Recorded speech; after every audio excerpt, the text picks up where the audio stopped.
Hello everyone, ট্রান্সলেশনের আরও একটি নতুন ক্লাসে সকলকে স্বাগত। তোমরা যারা ক্লাসটি দেখছো কোনো রকম স্কিপ না করে প্রথম থেকে ক্লাসটি দেখতে থাকো। আশা করি ক্লাসটি অনেক ইনফরমেটিভ হবে এবং যেহেতু এটা প্রিভিয়াস ইয়ার্সের সিরিজ চলছে, তো আশা করি তোমরা প্রথম থেকে ক্লাসটি দেখতে থাকবে এবং এই প্রিভিয়াস ইয়ার্সের সিরিজের থেকেও হয়তো তোমরা একটা কমনও পেয়ে যেতে পারো। তো চলো আমরা দেরি না করে ক্লাসটি শুরু করি। তো প্রথমে আছে রবীন্দ্রনাথ বাংলার সর্বশ্রেষ্ঠ কবি। তো রবীন্দ্রনাথ হলেন বাংলার সর্বশ্রেষ্ঠ কবি। তো আমরা কিন্তু লাইনটা এইভাবে লিখব। তো যেহেতু সর্বশ্রেষ্ঠ কবি অর্থাৎ তিনি সর্বদাই সর্বশ্রেষ্ঠ হয়ে আছেন, তো আমরা কিন্তু এটা সিম্পল প্রেজেন্ট টেন্সেই লিখব। তো চলো আমরা বাক্যটি কীভাবে শুরু করতে পারি। তো বাক্যটি ঠিক আমরা এইভাবে লিখব যে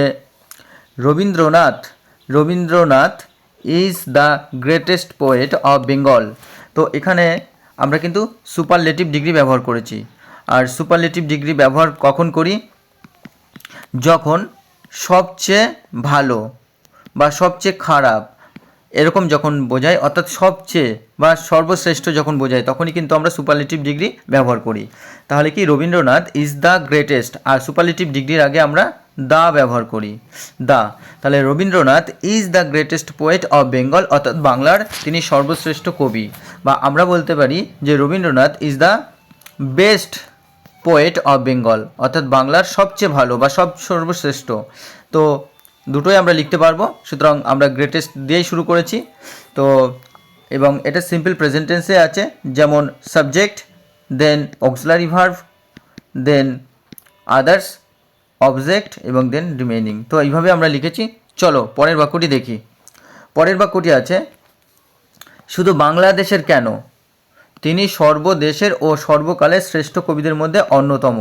তাহলে শুধু বাংলাদেশের কেন, তিনি সর্বদেশের ও তিনি হন, এখানে হন কথাটা কিন্তু নেই, তিনি হন সর্বদেশের ও সর্বকালের শ্রেষ্ঠ কবিদের মধ্যে অন্যতম।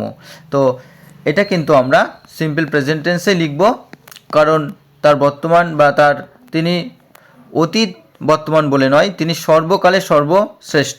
তো এইরকম যখন বোঝাই, অর্থাৎ যুগ যুগান্তর ধরে তিনি শ্রেষ্ঠ যখন বোঝাই, তখন কিন্তু আমরা কি ন্যাচারাল ট্রুথের মধ্যে ফেলি, অর্থাৎ তখন আমরা সিম্পল প্রেজেন্ট টেন্সে লিখি। তো এটা আমরা সিম্পল প্রেজেন্ট টেন্সে লিখব। তো চলো আমরা, আর এখানে যে শুধু বাংলাদেশের কেন, অর্থাৎ এটাকে আমরা কিন্তু অন্যরকমভাবে বলতে পারি যে তিনি শুধু বাংলাদেশের নন, বরং বা তিনি শুধুমাত্র বাংলাদেশের নন কিন্তু সর্বদেশের ও সর্বকালের শ্রেষ্ঠ কবিদের মধ্যে অন্যতম, বা বরং কথাটা দিয়েও আমরা লিখতে পারি। সুতরাং এই সেন্টেন্সটাকে আমরা অনেক রকমভাবে লিখতে পারি। তো চলো আমরা কীভাবে লিখতে পারি। তো এই সেন্টেন্সটাকে আমরা এইভাবে লিখব যে why is only of Bangladesh, শুধুমাত্র বাংলাদেশের কেন। তাহলে এই লাইনটা আমরা লিখলাম তিনি সর্বদেশের ও সর্বকালের শ্রেষ্ঠ কবিদের মধ্যে অন্যতম। তাহলে he is one of the greatest poets, অর্থাৎ সর্বকালের বা সর্বশ্রেষ্ঠ কবিদের মধ্যে কি, of all countries and all times, অর্থাৎ সর্বদেশের এবং সর্বকালের বা সব সময়ের সবচেয়ে শ্রেষ্ঠ কবিদের মধ্যে অন্যতম। তো এখানে আমরা অন অফ দ্য কখন ব্যবহার করি? অন অফ দ্য যখন অনেকের মধ্যে ব্যবহার হয় তখন অন অফ দ্য ব্যবহার করি, আর অন অফ দ্য কিন্তু আমরা সিঙ্গুলার রাখবো এবং বাকি যেটা থাকবে অর্থাৎ কাদের মধ্যে, সেটা কিন্তু আমরা প্লুরাল রাখবো। তো অন অফ দ্য লেখার নিয়মটাই ঠিক এরকম, প্রথমে সাবজেক্ট, তারপরে কি ইজ অন অফ দ্য, দেন কি প্লুরাল নাউন ব্যবহার করব, প্লুরাল নাউন, দেন বাকি যেটা অবজেক্ট থাকবে, দেন রিমেইনিং। তো এইভাবে কিন্তু অন অফ দ্য দিয়ে সেন্টেন্স শুরু করার নিয়ম। তো সেইভাবে আমরা লিখেছি যে why is only of Bangladesh, কেন শুধুমাত্র বাংলাদেশের বা শুধুমাত্র বাংলাদেশেরই নন এমন, he is one of the greatest poets, অর্থাৎ সমস্ত শ্রেষ্ঠ কবিদের মধ্যে কি, of all countries and all times, অর্থাৎ সর্বদেশের এবং সর্বসময়কার শ্রেষ্ঠ কবিদের মধ্যে তিনি অন্যতম। তো চলো পরের বাক্যটি দেখি। পরের বাক্যটি আছে 1913 সালে সাহিত্য চর্চার প্রধান পুরস্কার নোবেল প্রাইজ পাইয়া, অর্থাৎ পেয়ে, এখানে সাধু ভাষা ব্যবহার করা হয়েছে, পেয়ে তিনি বাংলা সাহিত্যকে বিশ্ব সাহিত্যের দরবারে উন্নীত করেন, বা তার কি আমরা বলতে পারি মর্যাদা কি বৃদ্ধি করেন, তাহলে বা মর্যাদা বৃদ্ধি করেছিলেনও বলতে পারি আমরা। তো আমরা এটা কিভাবে লিখব? তো চলো তো এখানে পে কিন্তু এখানে ইনকমপ্লিট ভার্ব, আর ইনকমপ্লিট ভার্বের ক্ষেত্রে আমি বারবার বলি আমরা কি লিখি, ইনকমপ্লিট ভার্বের ক্ষেত্রে কিন্তু আমরা ইনকমপ্লিট ভার্বের ক্ষেত্রে আমরা কিন্তু সেটা পার্টিসিপেল দিয়ে শুরু করি। তো আমরা সেইভাবে লিখব। আর উন্নীত করেছিলেন বা মর্যাদা বৃদ্ধি করেছিলেন, এটাকে আমরা মেন ভার্ব হিসেবে লিখব, অর্থাৎ V2 রাখবো। তো চলো আমরা দেখি। তো আমরা এই লাইনটা ঠিক এইভাবে লিখতে পারি যে ইন 1913 সালে গেটিং দ্য নোবেল প্রাইজ, অর্থাৎ নোবেল প্রাইজ পেয়ে দ্য, এবার নোবেল প্রাইজটা কি সেটা সম্পর্কে লিখলে আমাদের নাউন ইন অ্যাপোজিশন ব্যবহার করতে হবে। তো নাউন ইন অ্যাপোজিশন কখন ব্যবহার করা হয়? নাউন ইন অ্যাপোজিশন আমরা তখনই ব্যবহার করি যখন কারো সম্পর্কে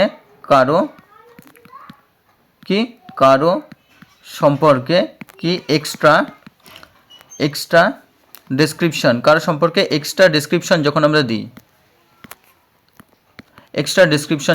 দিই, অর্থাৎ কারো সম্পর্কে কোনো তার দোষ গুণ ভালো ইত্যাদি সম্পর্কে যখন ডেসক্রিপশন দিই বা সেটা অ্যাকচুয়ালি কি, তখন কিন্তু আমরা নাউন ইন অ্যাপোজিশন ব্যবহার করি। তাহলে গেটিং দ্য নোবেল প্রাইজ, এই নোবেল প্রাইজটা কি এবার the main award of literary pursuits, অর্থাৎ লিটারারি পারসুইটস বলতে কি এখানে সাহিত্য চর্চার বা সাহিত্য সাধনার যে প্রধান পুরস্কার, হি এননোবেলড বেঙ্গলি লিটারেচার, তিনি মর্যাদা বৃদ্ধি করেছিলেন, অর্থাৎ এক সম্মানের জায়গায় পৌঁছে দিয়েছিলেন বাংলা সাহিত্যকে, to the court of all literature, বিশ্ব সাহিত্যের ইতিহাসে বা বিশ্ব সাহিত্যের দরবারে তিনি কি করেছিলেন, বাংলা সাহিত্যকে সম্মানের বা মর্যাদার জায়গায় তিনি পৌঁছে দিয়েছিলেন, অর্থাৎ এননোবেলড করেছিলেন, অর্থাৎ সম্মানিত জায়গায় পৌঁছে দিয়েছিলেন বা সম্মানের জায়গায় পৌঁছে দিয়েছিলেন। তো আমরা এখানে গেটিংটাকে কিন্তু পার্টিসিপেল ফর্ম ব্যবহার করেছি, পার্টিসিপেল ফর্মে রেখেছি। আর গেটিং হচ্ছে পে, তো এটাকে কিন্তু আমরা রিসিভিংও বলতে পারি, রিসিভিং অর্থাৎ পে, বা আমরা কিন্তু এটাকে অ্যাকসেপ্টিংও বলতে পারি, অর্থাৎ গ্রহণ করে, বা এটাকে কিন্তু আমরা টেকিংও বলতে পারি, অর্থাৎ এটা পে বা নিয়ে। তো এই এক্সট্রা ওয়ার্ড বা এক্সট্রা সেন্টেন্স তৈরি করতে আমাদের এই সমস্ত ওয়ার্ডগুলি কাজে লাগে, তো এগুলি তোমরা লিখে নেবে। আর আমরা এখানে দ্য মেন অ্যাওয়ার্ডকে কিন্তু আমরা প্রিন্সিপাল অ্যাওয়ার্ডও বলতে পারি, দ্য প্রিন্সিপাল অ্যাওয়ার্ড অর্থাৎ প্রধান পুরস্কার। আর এখানে আমরা লিটারারি কি আমরা লিখেছি লিটারারি পারসুইটস, বা আমরা এটা লিখতে পারি the main award of the cultivation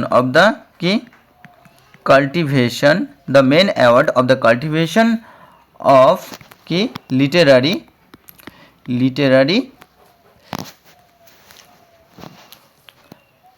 তো আমরা এটা কি লিখতে পারি, এটা আমরা লিখতে পারি কি the main award of the cultivation of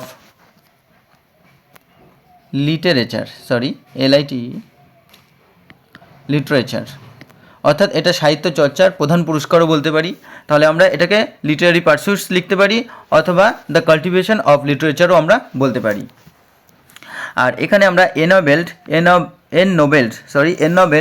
তো আমরা কি সাহিত্যের যে মর্যাদায় পৌঁছে দেওয়া বা সম্মানীয় জায়গায় পৌঁছে দেওয়া, এটাকে আমরা কিন্তু বলতে পারি কি প্রমোটেড, অর্থাৎ সম্মানিত করেছিলেন বা এর মর্যাদা অনেকটা বৃদ্ধি করেছিলেন, বা আমরা বলতে পারি এলিভেটেড, অর্থাৎ মর্যাদা বৃদ্ধি করা বা উন্নীত করা, বা আমরা এটাকে লিখতে পারি কি ডেভেলপড এর উন্নয়ন ঘটানো, বা আমরা বলতে পারি ফ্লাউরিস্ট, অর্থাৎ এটাকে আরও প্রসারিত করেছিল ফ্লাউরিস্ট। তো এইভাবে কিন্তু আমরা অনেক সেন্টেন্স তৈরি করতে পারবো। তো তোমরা এগুলো লিখে নিও, যত বেশি লিখবে তত বেশি জানতে পারবে, তত বেশি তোমাদের ট্রান্সলেশন আরও সুদূর প্রসারী, আরও বেশি কনফিডেন্স বাড়াবে, তো তোমাদের মধ্যে আরও বেশি তোমাদের মধ্যে যে তোমরা আরও এক্সপার্ট হবে, আরও দক্ষ হয়ে উঠবে। তো কোর্টের জায়গায় আমরা কি বলতে পারি, এখানে কোর্ট বলতে কিন্তু টু দ্য কোর্ট বলতে এখানে দরবারকে বোঝাচ্ছে, বা এটাকে কিন্তু আমরা অডিয়েন্স চেম্বারও বলতে পারি, কি অডিয়েন্স চেম্বার, এটাকে আমরা অডিয়েন্স চেম্বারও বলতে পারি। টু দ্য কোর্ট যেমন বলতে পারি, তেমনি অডিয়েন্স চেম্বারও বলতে পারি, অর্থাৎ দরবারে বা জনতার কাছে বলতে পারি। তো চলো এর পরের বাক্যটি দেখি। পরের বাক্যটি হচ্ছে 1901 সালে নোবেল বৃত্তির বা নোবেল পুরস্কার কি স্থাপনা হইতে আরম্ভ করিয়া আজ পর্যন্ত বহু শ্রেষ্ঠ সাহিত্যিক এই পুরস্কার লাভ করিয়াছেন।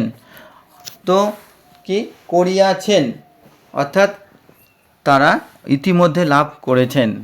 তো আমরা কিন্তু এটা কি আমরা কিন্তু প্রেজেন্ট পারফেক্ট টেন্সে লিখব, কারণ অলরেডি যারা করেছেন, আজ পর্যন্ত যারা অলরেডি করেছেন, তো আমরা সেইভাবে লিখব। তাহলে কিভাবে শুরু করব আমরা, চলো দেখা যাক।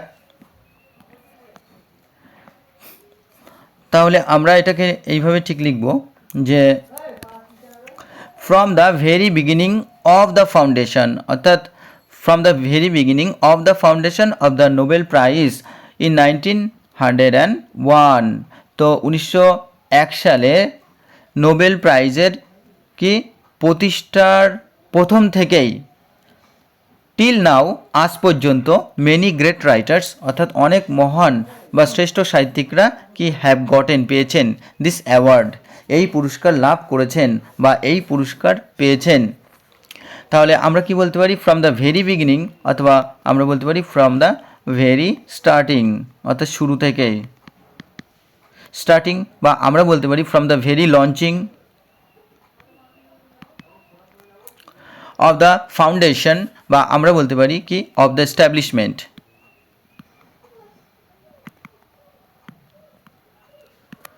বা প্রতিষ্ঠা আমরা বলতে পারি সেটলিং। তাহলে তোমরা এইগুলো লিখে নেবে, বা আমরা এখানে বলতে পারি টিল নাও, অর্থাৎ আজ পর্যন্ত, বা আমরা বলতে পারি কি আপ টু ডেট, অর্থাৎ আজ পর্যন্ত, বা আমরা বলতে পারি সো ফার, এখনও পর্যন্ত। বা এখানে আমরা যেমন বলতে পারি যে মেনি গ্রেট রাইটার্স, গ্রেট বলতে এখানে মহান, বা আমরা এখানে কিন্তু প্রসিদ্ধও বলতে পারি কি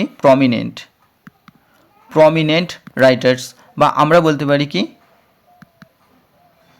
এমিনেন্ট রাইটার্স, অর্থাৎ প্রসিদ্ধ। বা এখানে আমরা গটেনকে আমরা কিন্তু লিখতে পারি রিসিভড, পেয়েছেন, বা আমরা বলতে পারি টেকেন, গ্রহণ করেছেন, বা এটাকে কিন্তু আমরা অ্যাকসেপ্টেডও বলতে পারি। আর এখানে আমরা সুতরাং এই সমস্ত যে এক্সট্রা ওয়ার্ড বা যেগুলি তোমাদেরকে এখানে লেখালাম সমস্ত কিছু লিখে নেবে। তো এগুলো কিন্তু তোমাদের কোনো না কোনো ট্রান্সলেশনেই কাজে লাগবেই। আর এখানে যদি এটা কমন পেয়ে যাও তাহলে তো কোনো কথাই নেই, তোমাদের আশা করি সবাই পারবে। তো চলো পরবর্তী বাক্যটি দেখি। কিন্তু প্র্যাকটিসে কিন্তু শেষ কথা, ট্রান্সলেশনে যত বেশি প্র্যাকটিস করবে ততই তোমার দক্ষতা বাড়বে। বৃত্তিধারীদের ইতিহাস যিনি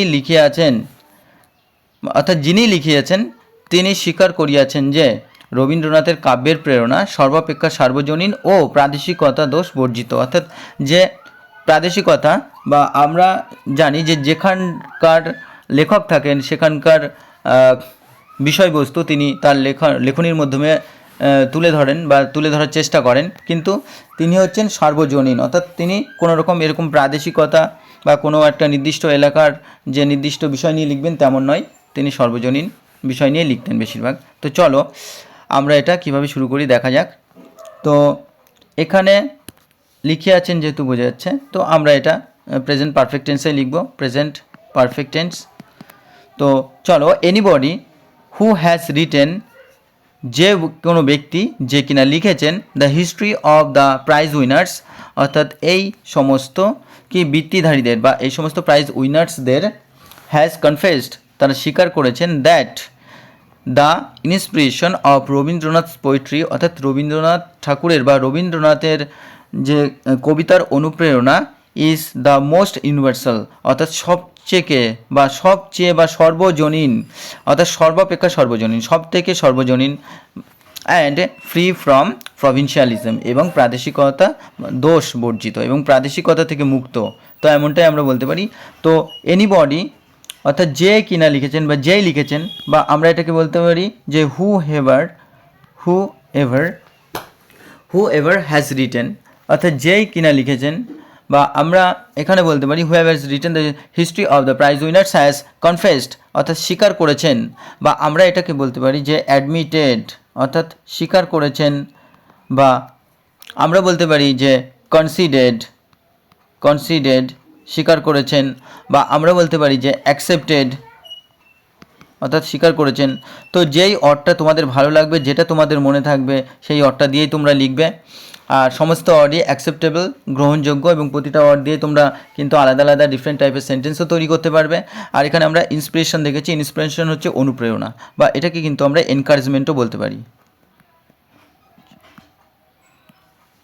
এনকারেজমেন্ট, অনুপ্রেরণা, বা আমরা এটাকে মোটিভেশনও বলতে পারি। আর এখানে কি আছে, ইউনিভার্সাল।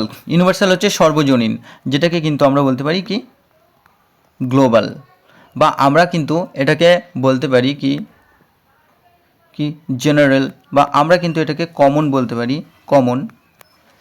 সুতরাং এই সমস্ত ওয়ার্ডগুলি তোমরা লিখে নিও। আর প্রভিনশিয়ালিজম অর্থাৎ যেটা হচ্ছে প্রাদেশিকতা, বা আমরা যেটাকে বলতে পারি লোকালিজম, লোকালিজম। তো এই সমস্ত ওয়ার্ডগুলি যত বেশি জানবে তোমরা, তত বেশি কিন্তু ডিফারেন্ট টাইপের সেন্টেন্স তোমরা এটাকে বানাতে পারবে। অথবা এটা আমরা এইভাবে শুরু করতে পারতাম যে যেই অর্থাৎ নট অনলি দিয়ে শুরু করতে পারি, তখন আমরা কিন্তু অন্যরকম সেন্টেন্স এখানে তৈরি করব। তো যেহেতু এখানে আর প্লেস নেই, আমরা এটাকেই রাখলাম এবং অনেকগুলো সেন্টেন্সও এখান থেকে বানিয়ে নিতে পারবো। তো চলো আমরা পরের বাক্যটি লক্ষ্য করি।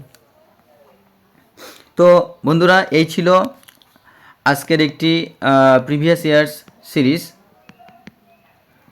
তো আশা করি তোমাদের ক্লাসটি ভালো লেগেছে। যারা প্রথম চ্যানেলে অবশ্যই সাবস্ক্রাইব করে পাশে থাকা বেল আইকনটি প্রেস করে রেখো, এবং যারা প্রতিনিয়ত ক্লাস দেখো তাদের অসংখ্য ধন্যবাদ। তোমরা ক্লাস দেখো, বেশি বেশি করে লাইক কমেন্ট শেয়ার করতে থাকো, এবং আশা করি তোমাদের জন্য ক্লাসের আরও বেশি ক্লাস দিতে পারবো। তোমরা এইভাবে লাইক কমেন্ট শেয়ার করতে থাকলে, এইভাবে সাপোর্ট করতে থাকলে, যতদিন না পর্যন্ত মেন পরীক্ষা হচ্ছে ততদিন পর্যন্ত তোমাদের সাথে আছি, তোমাদেরকে সাপোর্ট করতে থাকবো। তো তোমরাও সাপোর্ট করো আমাকে। তো ধন্যবাদ, চলো দেখা হচ্ছে পরের ক্লাসে।